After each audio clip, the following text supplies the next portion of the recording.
Driven to Win presents Frankenstein by Mary Shelley, Chapters 7 to 8. Let's begin. Chapter 7. On my return, I found the following letter from my father. My dear Victor, you have probably waited impatiently for a letter to fix the date of your return to us. And I was at first tempted to write only a few lines, merely mentioning the day on which I should expect you. But that would be a cruel kindness, and I dare not do it. What would be your surprise, my son, when you expected? A happy and glad welcome to behold, on the contrary, tears and wretchedness. And how, Victor, can I relate our misfortune? Absence cannot have rendered you callous to our joys and griefs, and how shall I inflict pain on my long-absent son? I wish to prepare you for the woeful news, but I know it is impossible. Even now, your eye skims over the page to seek the words which are to convey to you the horrible tidings. William is dead, that sweet child whose smiles delighted and warmed my heart, who was so gentle yet so gay. Victor, he is murdered. I will not attempt to console you, but will simply relate the circumstances of the transaction.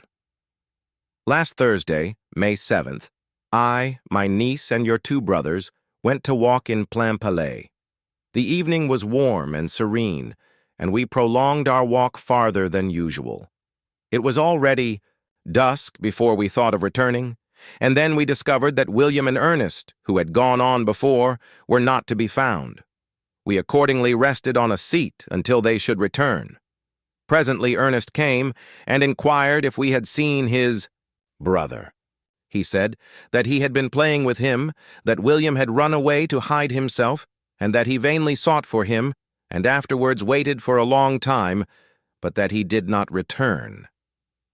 This account rather alarmed us, and we continued to search for him until night fell, when Elizabeth conjectured that he might have returned to the house. He was not there. We returned again with torches, for I could not rest when I thought that my sweet boy had lost himself and was exposed to all the damps and dews of night. Elizabeth also suffered extreme anguish. About 5 in the morning I discovered my lovely boy, whom the night before I had seen blooming and active in health, stretched on the grass, livid and motionless. The print of the murderer's finger was on his neck. He was conveyed home, and the anguish that was visible in my countenance betrayed the secret to Elizabeth. She was very earnest to see the corpse. At first I attempted to prevent her, but she persisted, and entering the room where it lay, hastily examined the neck of the victim, and clasping her hands exclaimed, "Oh God, I have murdered my darling child!" She fainted, and was restored with extreme difficulty. When she again lived, it was only to weep and sigh. She told me that that same evening William had teased her to let him wear a very valuable miniature that she possessed of your mother. This picture is gone, and was doubtless the temptation which urged the murderer to the deed. We have no trace of him at present, although our exertions to discover him are unremitted, but they will not restore my beloved William. Come, dearest Victor, you alone can console Elizabeth. She weeps continually and accuses herself unjustly as the cause of his death. Her words pierce my heart. We are all unhappy, but will not that be an additional motive for you, my son, to return and be our comforter? Your dear mother. Alas, Victor, I now say thank God she did not live to witness the cruel, miserable death of her youngest darling. Come, Victor, not brooding thoughts of vengeance against the assassin, but with feelings of peace and gentleness that will heal, instead of festering, the wounds of our minds. Enter the house of mourning, my friend, but with kindness and affection for those who love you, and not with hatred for your enemies. Your affectionate and afflicted father, Alphonse Frankenstein. Geneva, May 12th, 17. Clerval, who had watched my countenance as I read this letter, was surprised to observe the despair that succeeded the joy I at first expressed on receiving news from my friends. I threw the letter on the table and covered my face with my hands. My dear Frankenstein, exclaimed Henry, when he perceived me weep with bitterness. "Are you always to be unhappy? My dear friend, what has happened?" I motioned him to take up the letter, while I walked up and down the room in the extremest agitation. Tears also gushed from the eyes of Clerval, as he read the account of my misfortune. "I can offer you no consolation, my friend," said he. "Your disaster is irreparable. What do you intend to do?" "To go instantly to Geneva. Come with me, Henry, to order the horses." During our walk, Clerval endeavored to say a few words of consolation. He could only express his heartfelt sympathy. "Poor William," said he. "Dear lovely child. He now sleeps with his angel mother. Who that had seen him bright and joyous in his young beauty, but must weep over his untimely loss, to die so miserably, to feel the murderer's grasp? How much more a murder that could destroy radiant innocence? Poor little fellow, one only. Consolation have we? His friends mourn and weep, but he is at rest. The pang is over, his sufferings are at an end forever. A sod covers his gentle form, and he knows no pain. He can no longer be a subject for pity. We must reserve that for his miserable survivors." Clerval spoke thus as we hurried through the streets. The words impressed themselves on my mind, and I remembered them afterwards in solitude. But now, as soon as the horses arrived, I hurried into a cabriolet and bade farewell to my friend. Journey was very melancholy. At first I wished to hurry on, for I longed to console and sympathize with my loved and sorrowing friends. But when I drew near my native town, I slackened my progress. I could hardly sustain the multitude of feelings that crowded into my mind. I passed through scenes familiar to my youth, but which I had not seen for nearly 6 years. How altered everything might be during that time! One sudden and desolating change had taken place, but 1,000 little circumstances might have by degrees worked other alterations, which, although they were done more tranquilly, might not be the less decisive. Fear overcame me. I dared no advance, dreading 1,000 nameless evils that made me tremble, although I was unable to define them. I remained 2 days at Lausanne, in this painful state of mind. I contemplated the lake. The waters were placid, all around was calm, and the snowy mountains, the palaces of nature, were not changed. By degrees, the calm and heavenly scene restored me, and I continued my journey towards Geneva. The road ran by the side of the lake, which became narrower as I approached my native town. I discovered more distinctly the black sides of Jura, and the bright summit of Mont Blanc. I wept like a child. Dear mountains, my own beautiful lake, how do you welcome your wanderer? Your summits are clear, the sky and lake are blue and placid. Is this to prognosticate peace, or to mock at my unhappiness? I fear, my friend, that I shall render myself tedious by dwelling on these preliminary circumstances, but they were days of comparative happiness, and I think of them with pleasure. My country, my beloved country, who but a native can tell the delight I took in again beholding thy streams, thy mountains, and more than all, thy lovely lake. Yet, as I drew nearer home, grief and fear again overcame me. Night also closed around, and when I could hardly see the dark mountains, I felt still more gloomily. The picture appeared a vast and dim scene of evil, and I foresaw obscurely that I was destined to become the most wretched of human beings. Alas! I prophesied truly, and failed only in one single circumstance, that in all the misery I imagined and dreaded, I did not conceive the 100th part of the anguish I was destined to endure. It was completely dark when I arrived in the environs of Geneva. The gates of the town were already shut, and I was obliged to pass the night at Sequeron, a village at the distance of half a league from the city.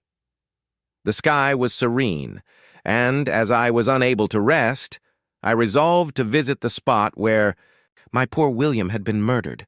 As I could not pass through the town, I was obliged to cross the lake in a boat to arrive at Plainpalais. During this short voyage, I saw the lightning playing on the summit of Mont Blanc in the most beautiful figures. The storm appeared to approach. Rapidly, and on landing, I ascended a low hill that I might observe its progress. It advanced, the heavens were clouded, and I soon felt the rain coming slowly in large drops, but its violence quickly increased. I quitted my seat and walked on, although the darkness and storm increased every minute, and the thunder burst with a terrific crash over my head. It was echoed from Salève, the Jura, and the Alps of Savoy. Vivid flashes of lightning dazzled my eyes, illuminating the lake, making it appear like a vast sheet of fire. Then for an instant everything seemed of a pitchy darkness, until the eye recovered itself from the preceding flash. The storm, as is often the case in Switzerland, appeared at once in various parts of the heavens. The most violent storm hung exactly north of the town, over the part of the lake which lies between the promontory of Belle Rive and the village of Coppet. Another storm enlightened Jura with faint flashes, and another darkened and sometimes disclosed the Mole, a peaked mountain to the east of the lake. While I watched the tempest, so beautiful yet terrific, I wandered on with a hasty step. This noble war in the sky elevated my spirits. I clasped my hands and exclaimed aloud, "William, dear angel, this is thy funeral, this thy dirge." As I said these words, I perceived in the gloom a figure which stole from behind a clump of trees near me. I stood fixed, gazing intently. I could not be mistaken. A flash of lightning illuminated the object and discovered its shape plainly to me. Its gigantic stature, and the deformity of its aspect, more hideous than belongs to humanity, instantly informed me that it was the wretch, the filthy Damon, to whom I had given life. What did he there? Could he be, I shuddered at the conception, the murderer of my brother? No sooner did that idea cross my imagination than I became convinced of its truth. My teeth chattered, and I was forced to lean against a tree for support. The figure passed me quickly, and I lost it in the gloom. Nothing in human shape could have destroyed the fair child. He was the murderer, I could not doubt it. The mere presence of the idea was an irresistible proof of the fact. I thought of pursuing the devil, but it would have been in vain, for another flash discovered him to me hanging among the rocks of the nearly perpendicular ascent of Mont Salève, a hill that bounds Plainpalais on the south. He soon reached the summit and disappeared. I remained motionless. The thunder ceased, but the rain still continued, and the scene was enveloped in an impenetrable darkness. I revolved in my mind the events which I had until now sought to forget. The whole train of my progress toward the creation, the appearance of the works of my own hands at my bedside, its departure. 2 years had now nearly elapsed since the icy night on which he first received life. And was this his first crime? Alas, I had turned loose into the world a depraved wretch, whose delight was in carnage and misery. Had he not murdered my brother? No one can conceive the anguish I suffered during the remainder of the night, which I spent, cold and wet, in the open air. But I did not feel the inconvenience of the weather. My imagination was busy in scenes of evil and despair. I considered the being whom I had cast among mankind, and endowed with the will and power to effect purposes of horror, such as the deed which he had now done, nearly in the light of my own vampire, my own spirit let loose from the grave, and forced to destroy all that was dear to me. Day dawned, and I directed my steps towards the town.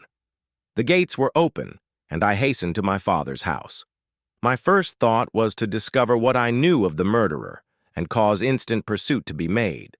But I paused when I reflected on the story that I had to tell. A being whom I myself had formed and endued with life had met me at midnight among the precipices of an inaccessible mountain. I remembered also the nervous fever with which I had been seized just at the time that I dated my creation, and which would give an air of delirium to a tale otherwise so utterly improbable. I well knew that if any other had communicated such a relation to me, I should have looked upon it as the ravings of insanity. Besides, the strange nature of the animal would elude all pursuit, even if I were so far credited as to persuade my relatives to commence it. And then of what use would be pursuit? Who could arrest a creature capable of scaling the overhanging sides of Mont Salève? These reflections determined me, and I resolved to remain silent. It was about 5 in the morning when I entered my father's house. I told the servants not to disturb the family, and went into the library to attend their usual hour of rising. 6 years had elapsed, passed in a dream but for one indelible trace, and I stood in the same place where I had last embraced my father before my departure for Ingolstadt. Beloved and venerable parent, he still remained to me. I gazed on the picture of my mother, which stood over the mantelpiece. It was an historical subject, painted at my father's desire, and represented Caroline Beaufort in an agony of despair, kneeling by the coffin of her dead father. Her garb was rustic, and her cheek pale, but there was an air of dignity and beauty that hardly permitted the sentiment of pity. Below this picture was a miniature of William, and my tears flowed when I looked upon it. While I was thus engaged, Ernest entered. He had heard me arrive and hastened to welcome me. "Welcome, my dearest Victor," said he.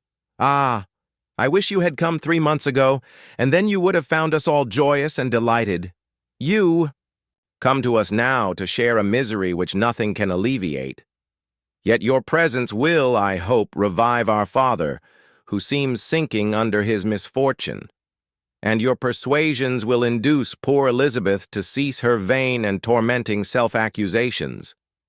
Poor William! He was our darling and our pride." Tears, unrestrained, fell from my brother's eyes. A sense of mortal agony crept over my frame. Before, I had only imagined the wretchedness of my desolated home. The reality came on me as a new and a not less terrible disaster. I tried to calm Ernest. I inquired more minutely concerning my father, and here I named my cousin. "She most of all," said Ernest, "requires consolation. She accused herself of having caused the death of my brother, and that made her very wretched. But since the murderer has been discovered, good God! How can that be? Who could attempt to pursue him? It is impossible. One might as well try to overtake the winds or confine a mountain stream with a straw. I saw him too. He was free last night." "I do not know what you mean," replied my brother in accents of wonder. "But to us the discovery we have made completes our misery. No one would believe it at first, and even now Elizabeth will not be convinced, notwithstanding all the evidence.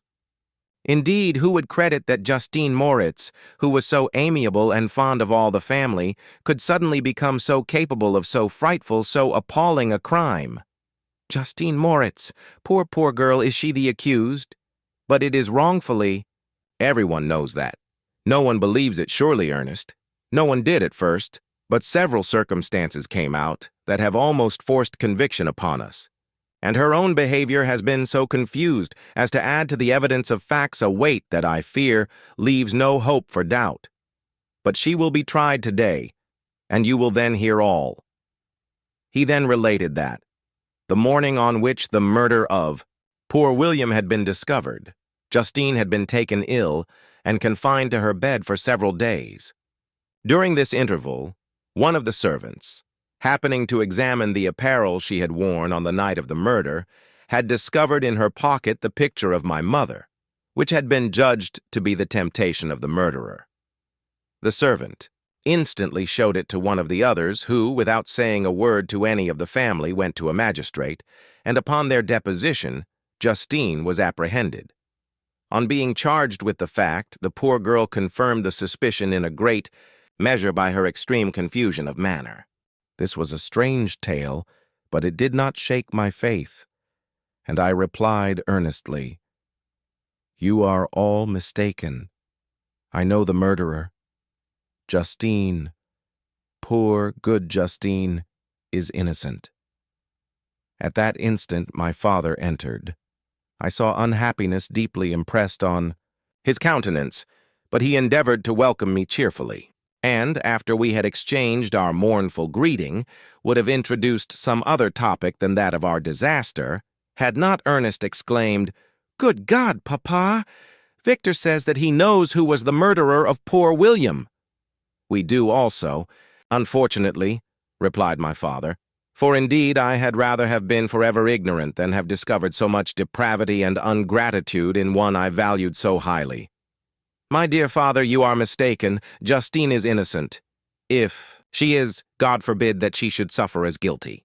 She is to be tried today, and I sincerely hope, that she will be acquitted." This speech calmed me.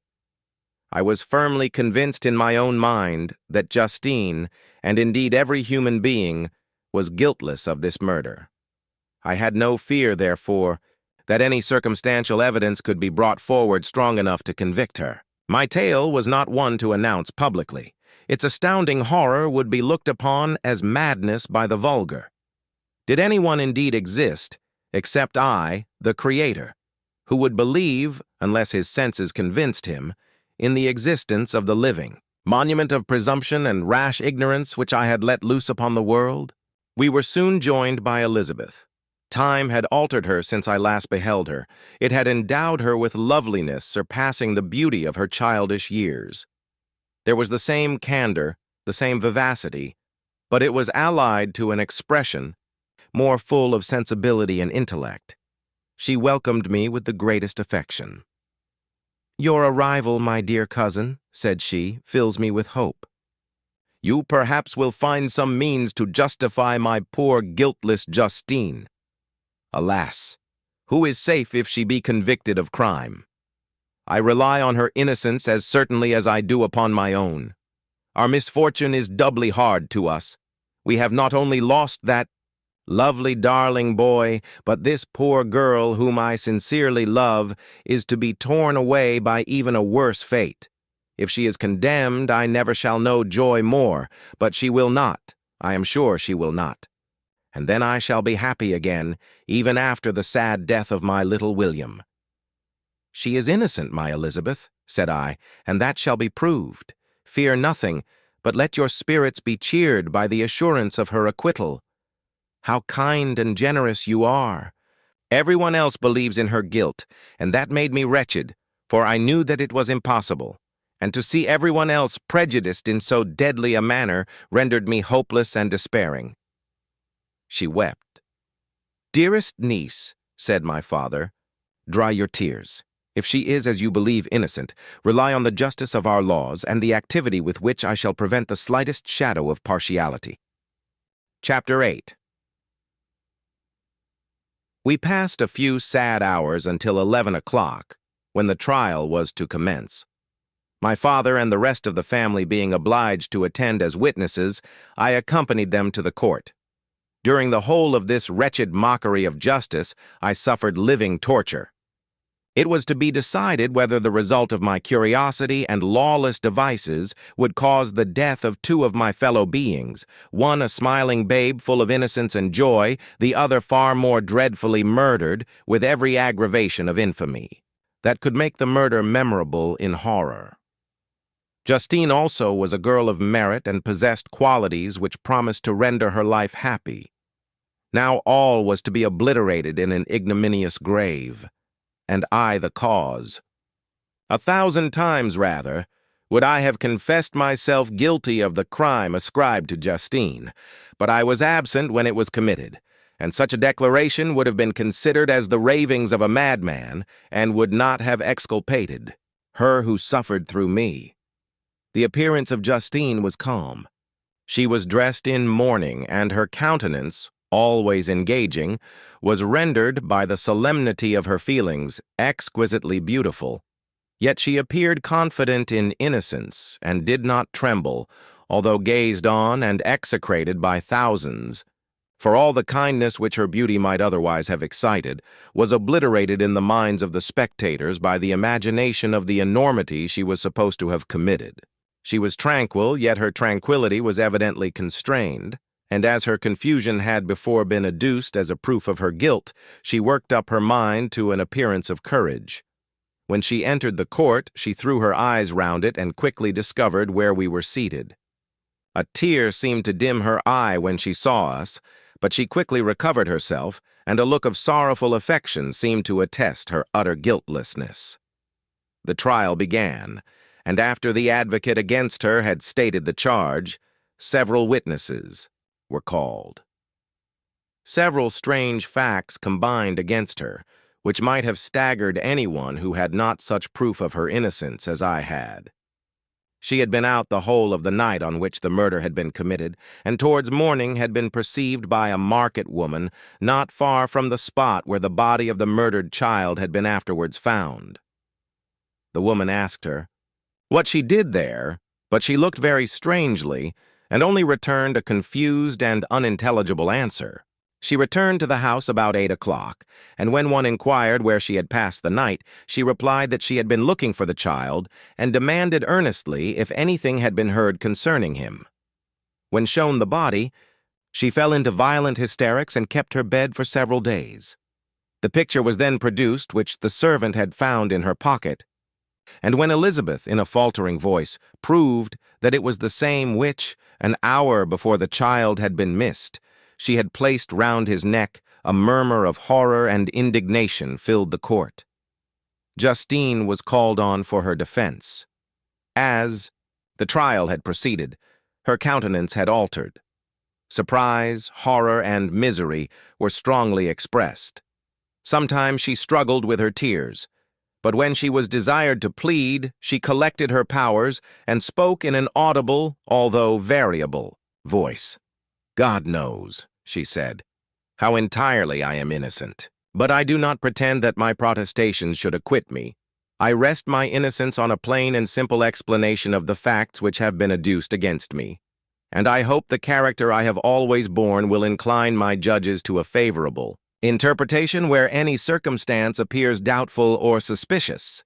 She then related that, by the permission of Elizabeth, she had passed the evening of the night on which the murder had been committed at the house of an aunt at Shen, a village situated at about a league from Geneva. On her return, at about 9 o'clock, she met a man who asked her if she had seen anything of the child who was lost. She was alarmed by this account and passed several hours in looking for him when the gates of Geneva were shut, and she was forced to remain several hours of the night in a barn belonging to a cottage, being unwilling to call up the inhabitants, to whom she was well known. Most of the night she spent here watching. Towards morning she believed that she slept for a few minutes. Some steps disturbed her, and she awoke. It was dawn, and she quitted her asylum, that she might again endeavor to find my brother. If she had gone near the spot where his body lay, it was without her knowledge, that she had been bewildered. When questioned by the market woman was not surprising, since she had passed a sleepless night, and the fate of poor William was yet uncertain. Concerning the picture, she could give no account. "I know," continued the unhappy victim, "how heavily and fatally this one circumstance weighs against me, but I have no power of explaining it, and when I have expressed my utter ignorance, I am only left to conjecture concerning the probabilities by which it might have been placed in my pocket. But here also I am checked. I believe that I have no enemy on earth, and none surely would have been so wicked as to destroy me wantonly. Did the murderer place it there? I know of no opportunity afforded him for so doing, or, if I had, why should he have stolen the jewel to part with it again so soon? I commit my cause to the justice of my judges, yet I see no room for hope. I beg permission to have a few witnesses examined concerning my character, and if their testimony shall not overweigh my supposed guilt, I must be condemned, although I would pledge my salvation on my innocence." Several witnesses were called who had known her for many years, and they spoke well of her. But fear and hatred of the crime of which they supposed her guilty rendered them timorous and unwilling to come forward. Elizabeth saw even this last resource, her excellent dispositions and irreproachable conduct, about to fail the accused, when, although violently agitated, she desired permission to address the court. "I am," said she, "the cousin of the unhappy child who was murdered, or rather his sister, for I was educated by and have lived with his parents ever since, and even long before his birth. It may therefore be judged indecent in me to come forward on this occasion. But when I see a fellow creature about to perish through the cowardice of her pretended friends, I wish to be allowed to speak, that I may say what I know of her character. I am well acquainted with the accused. I have lived in the same house with her, at one time for 5, and at another for nearly 2 years.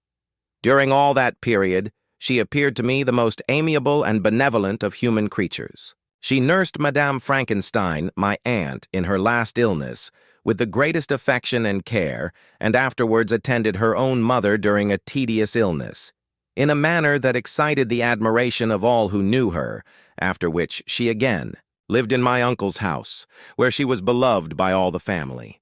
She was warmly attached to the child who is now dead, and acted towards him like a most affectionate mother. For my own part, I do not hesitate to say that, notwithstanding all the evidence produced against her, I believe and rely on her perfect innocence. She had no temptation for such an action. As to the bauble on which the chief proof rests, if she had earnestly desired it, I should have willingly given it to her, so much do I esteem and value her." A murmur of approbation followed Elizabeth's simple and powerful appeal, but it was excited by her generous interference and not in favor of poor Justine, on whom the public indignation was turned with renewed violence, charging her with the blackest ingratitude. She herself wept as Elizabeth spoke, but she did not answer. My own agitation and anguish was extreme during the whole trial. I believed in her innocence. I knew it. Could the daemon who had, I did not for a minute doubt, murdered my brother also in his hellish sport have betrayed the innocent to death and ignominy? I could not sustain the horror of my situation, and when I perceived that the popular voice and the countenances of the judges had already condemned my unhappy victim, I rushed out of the court in agony. The tortures of the accused did not equal mine. She was sustained by innocence, but the fangs of remorse tore my bosom and would not forego their hold. I passed a night of unmingled wretchedness. In the morning I went to the court. My lips and throat were parched. I dared not ask the fatal question, but I was known, and the officer guessed the cause of my visit. The ballots had been thrown, they were all black, and Justine was condemned. Cannot pretend to describe what I then felt. I had before experienced sensations of horror, and I have endeavored to bestow upon them adequate expressions, but words cannot convey an idea of the heart-sickening despair that I then endured. The person to whom I addressed myself added that Justine had already confessed her guilt. That evidence, he observed, was hardly required in so glaring a case, but I am glad of it, and indeed none of our judges like to condemn a criminal upon circumstantial evidence, be it ever so decisive. This was strange and unexpected. Intelligence. What could it mean? Had my eyes deceived me? And was I really as mad as the whole world would believe me to be if I disclosed the object of my suspicions? I hastened to return home, and Elizabeth eagerly demanded the result. "My cousin," replied I, "it is decided as you may have expected. All judges had rather that 10 innocent should suffer than that one guilty should escape. But she has confessed." This was a dire blow to poor Elizabeth, who had relied with firmness upon Justine's innocence. "Alas," said she, "how shall I ever again believe in human goodness? Justine, whom I loved and esteemed as my sister, how could she put on those smiles of innocence only to betray? Her mild eyes seemed incapable of any severity or guile, and yet she has committed a murder." Soon after we heard that the poor victim had expressed a desire to see my cousin. My father wished her not to go, but said that he left it to her own judgment and feelings to decide. "Yes," said Elizabeth, "I will go, although she is guilty. And you, Victor, shall accompany me. I cannot go alone." The idea of this visit was torture to me, yet I could not refuse. We entered the gloomy prison chamber and beheld Justine sitting on some straw at the farther end.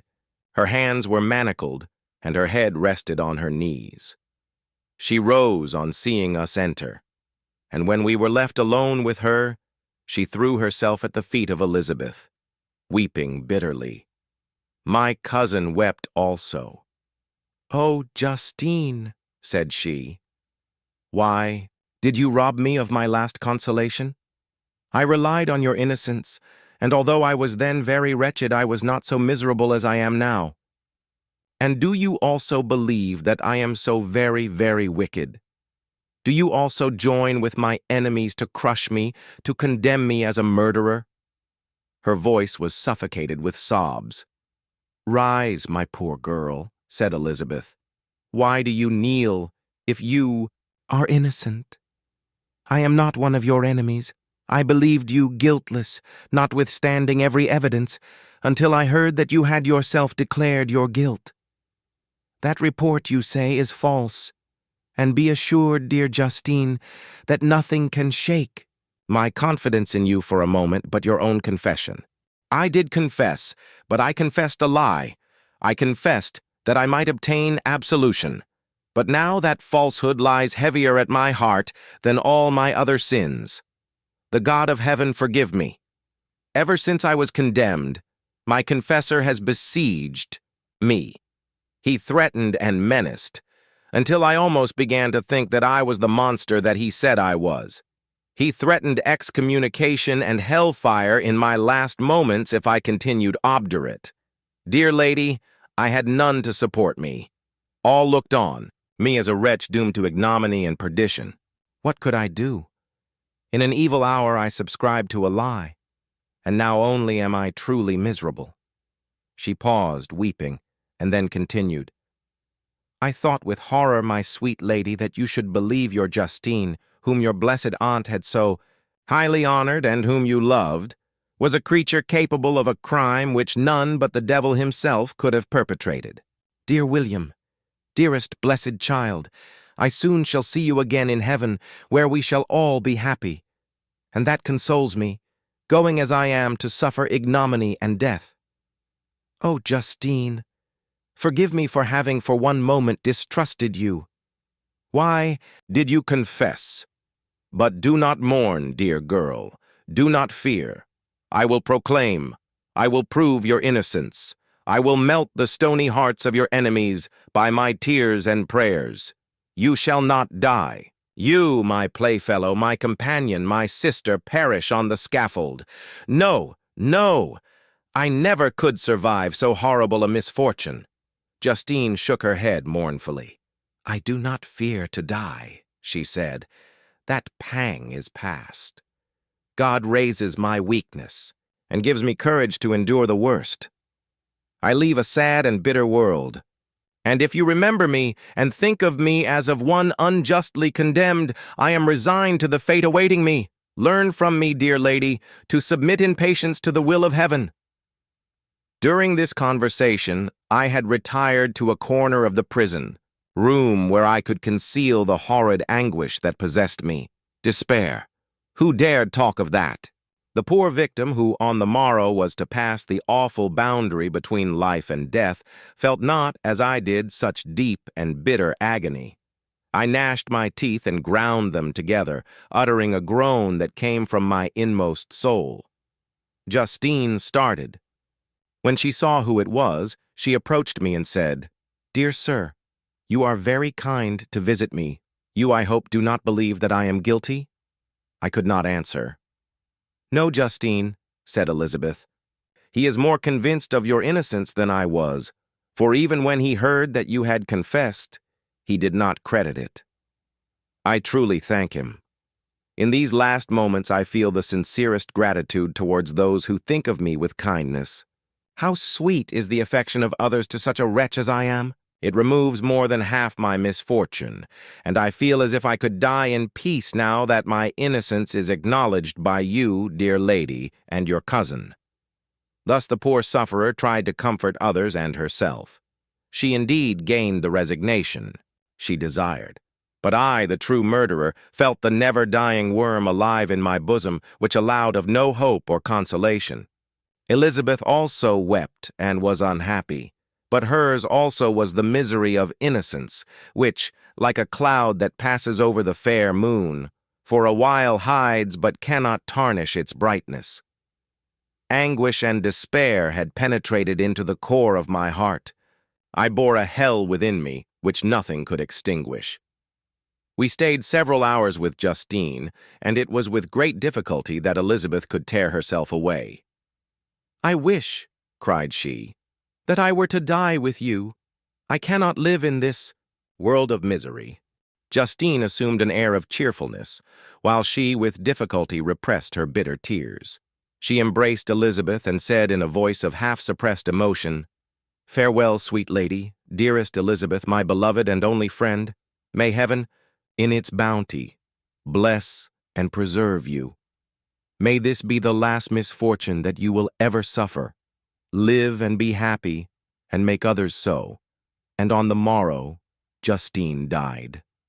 Elizabeth's heart-rending eloquence failed to move the judges from their settled conviction in the criminality of the saintly sufferer.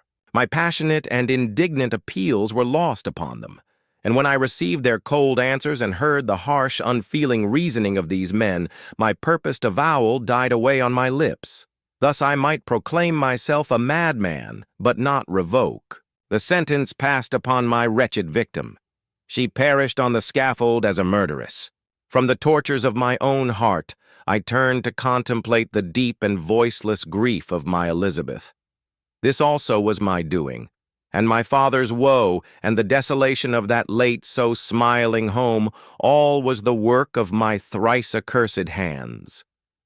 Ye weep, unhappy ones, but these are not your last tears. Again shall you raise the funeral wail, and the sound of your lamentations shall again and again be heard. Frankenstein, your son, your kinsman, your early, much-loved friend, he who would spend each vital drop of blood for your sakes, who has no thought nor sense of joy, except as it is mirrored also in your dear countenances, who would fill the air with blessings and spend his life in serving you.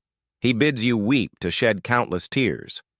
Happy beyond his hopes, if thus inexorable fate be satisfied, and if the destruction pause before the peace of the grave have succeeded to your sad torments.